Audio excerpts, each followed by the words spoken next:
I am calling upon the Western leaders, the Western governments, especially.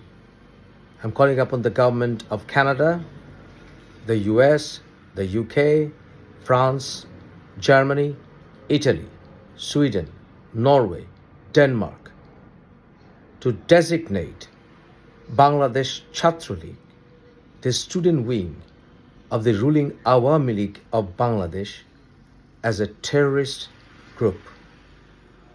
You have enough reasons and evidences in your hands by now to designate Chhatra League as a terrorist organization.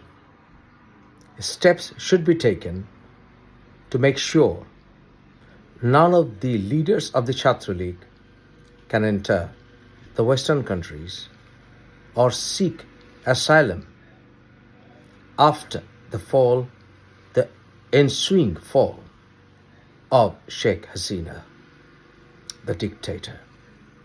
Please look above your financial interests with Bangladesh. Feel the pulse of the common people.